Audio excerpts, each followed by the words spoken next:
ইয়াতে এইটো প্লাষ্টিকৰ আছে, এই ঘিলাটো প্লাষ্টিকৰ হয়। ইয়াৰ পৰা মাংস কাটি আনিছে, ইয়াত চৰুৰ পৰা এনেকৈ ইয়াৰ পৰা মাংস কাটি আনি ইয়াত লগাইছে। আজি জখলাখন বান্ধিছে এনেকৈ। এক ভয়ংকৰ পৰিৱেশ। যিসকলে বহুত স্পীডত বাইক চলায় না, তেখেতসকলে আজি এই ভিডিঅ'টো বহুত ভালকৈ চোৱাৰ প্ৰয়োজন। কাৰণ ইমান স্পীডত আপোনালোকে বাইকখন চলাইছে, কিবা বহুত বেজালত ব্যস্তত গৈছে গম পাইছোঁ। কিন্তু কিছুমানে বহুত মানে এনেই কিছুমান মানে স্পীডত চলাইছে, কিন্তু কিবা কাৰণত যদি কিবা একটা এক্সিডেণ্ট হৈ যায় না, এনেকুৱা অৱস্থা হৈ যায়, লাইফভৰ পংগু হৈ যায়। কি অৱস্থা হৈছে চাইছেনে আজি মই ভিডিঅ'টো বনোৱাৰ আগতে চকু পানী ওলাইছে। কেনেকৈ আছে দাদা, ইমান কষ্ট, না খোজকাঢ়িব পাৰিছে না কিবা ভালকৈ মানে ক'ৰবাত যাব পাৰিছে, আৰু ইমান বিষ দুখ। সন্ধিয়া হ'লে দাদা সন্ধিয়া হ'লে বিচাৰে মানে আজি এতিয়া কি হৈছিল? এতিয়াও কিবা হৈছিল? এতিয়াও গৈছিল নেকি? ব্ৰেণ্ডতো আগতে আছিলোঁ, এতিয়াও ফাটছিল, এতিয়া পকৰা চিলাই কৰিছিল। ৰাম ৰাম ৰাম ৰাম, শুনিব মন নাই মানে, একদম ভয়ানক। আমি মানে খবৰটো যেতিয়া পাইছিলোঁ যে মংগলেশ্বৰত এক্সিডেণ্ট হৈছে, চবেই কৈছিল যে মংগলেশ্বৰত আৰু নাই, মানে এনেকুৱাই খবৰ আহিছিল। কিন্তু ঈশ্বৰৰ কৃপা, ভগৱানৰ সহায় আছে, তাৰ কাৰণে হয়তো দাদাই আজি সুস্থ, বহুখিনি সুস্থ হৈছে। প্ৰায় আজি 3 মাহ ধৰি ট্ৰিটমেণ্ট চলি আছে, বহুখিনি সুস্থ হৈছে। আৰু ঈশ্বৰৰ ওচৰত প্ৰাৰ্থনা জনাইছোঁ যাতে খুব সোনকালে বাকীখিনিও একদম সুস্থ হৈ উঠে, 100% সুস্থ হৈ উঠে, তাৰে আমি প্ৰাৰ্থনা জনাইছোঁ। আৰু বহুত পলমকৈ হ'লেও আমাৰ আজি দাদা খবৰ ল'ব আহিছে, অলপ কিবা সহায়ৰ হাত আগবঢ়াব।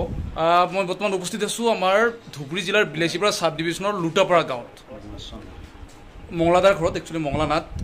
সদৌ অসম নাথযোগী ছাত্ৰ সন্থাৰ সভাপতি অৰবিন্দ দা আহিছে, আমাৰ উপসভাপতি বকুল দা আহিছে, লালমোহন দা আহিছে, আৰু আমাৰ জিলা সমিতিৰো কিছু কাৰ্যকৰ্তা আছে ইয়াতে। তো আজি মংগলেশ্বৰ দাৰ কিছু খবৰ ল'ব আহিছোঁ। আজিৰ পৰা প্ৰায় 3 মাহ পূৰ্বে বাইকৰ লগত মুখামুখি সংঘৰ্ষ হয় আমাৰ মংগলেশ্বৰ দাৰ। হেলাগাড়ী আৰু পুৰালাৰ পৰা আমাৰ ৰাস্তাৰ একদম খালী ৰাস্তা, সন্ধিয়া প্ৰায় অনুমানিক 6 মান বজাত ভয়ংকৰ এক পথ দুৰ্ঘটনা বুলি ক'ব লাগিব। আৰু মুখামুখি এই সংঘৰ্ষত যিখন বিপৰীত মানে বাহন আছিল, বাইক আছিল, তাৰ আৰোহী লগালগ স্পট ডেড বুলি যিটো কৈছে, স্পট ডেড। আৰু মংলাদাৰো কি অৱস্থা হৈছে চাহ। আজি 3 মাহ ধৰি ট্ৰিটমেণ্ট চলি আছে। ইয়াতে এইটো প্লাষ্টিকৰ আছে, এই ঘিলাটো প্লাষ্টিকৰ হয়। ইয়াৰ পৰা মাংস কাটি আনিছে, ইয়াত চৰুৰ পৰা এনেকৈ ইয়াৰ পৰা মাংস কাটি আনি ইয়াত লগাইছে। আজি জখলাখন বান্ধিছে এনেকৈ।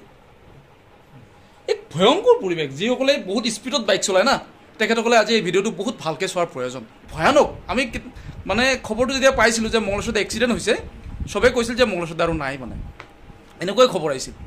কিন্তু এটাই অনুৰোধ, আপোনালোকে বাইক চলাওক, গাড়ী চলাওক, ক'বলগীয়া নাই, কিন্তু বহুত লাহে ধীৰে চলাওক, বহুত লাহে ধীৰে সাৱধানে। কাৰণ কিয় জানা, আজি মংগলেশ্বৰ দাৰ পৰিয়াল কেনেকৈ চলিছে এবাৰ চিন্তা কৰিছে না আপোনালোকে? কাৰণ একমাত্ৰ উপাৰ্জনকাৰী হয় মংগলেশ্বৰ দা। আজি এনেকুৱা অৱস্থা হৈ আছে, দিন কৰি দিন খোৱা মানুহ হয়, অত্যাধিক কিমান কষ্ট, কিমান দুখ বেদনাত আছে। চা, এই প্লাষ্টিকৰ হয়। ইয়াৰ জখলাখন বান্ধিছে এনেকৈ, এইবিলাক কিবা মেডিচিন ওলাই আছে এনেকৈ। ইয়াৰ পৰা মাংস আনি তাতে লগাইছে। ব্ৰেইনটো বহুত বেয়াকৈ আঘাত হৈছিল ব্ৰেইনটোত, কিন্তু 1 মাহ পিছতহে তাই মানুহ চিনিব পৰা নাছিল, 1 মাহ পিছতহে চিনি পাইছে। গতিকে ইমান যাতনা, ব্যস্ততাত আহিব পৰা নাছিলি মানে। এই খবৰ পাইছিলোঁ যদিও, হয়, কিন্তু মেডিকেলত গৈছিলোঁ, কিন্তু ফোন ৰিচিভ কৰা নাছিল। আচ্ছা আচ্ছা, আমি যাব পৰা নাই। হয়, আজি আহিলোঁ, হয়, খবৰ ল'লোঁ।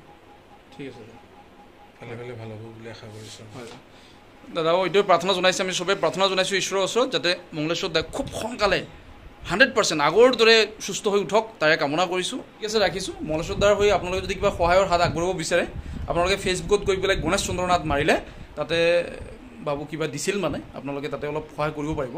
Thank you. আমি এতিয়া ওলাইছোঁ দাদা, আমি ওলাই যাম এতিয়া। তো দাদা থাক, বাকী ভাল হবি দে, বুজিছা, বহুখিনি হৈছে না। ঠিক আছে, ভাল হবি। তো এনেকৈ আজি অহা হৈছিল আমাৰ মংগলেশ্বৰ দাৰ ঘৰত। বহু কেয়াৰ ৰাখিবি কিন্তু দাদাৰ, ঠিক আছে, তাড়াতাড়ি ভাল হৈ উঠে আৰু। তো আজি এনেকৈ আমি ওলাইছোঁ আজি।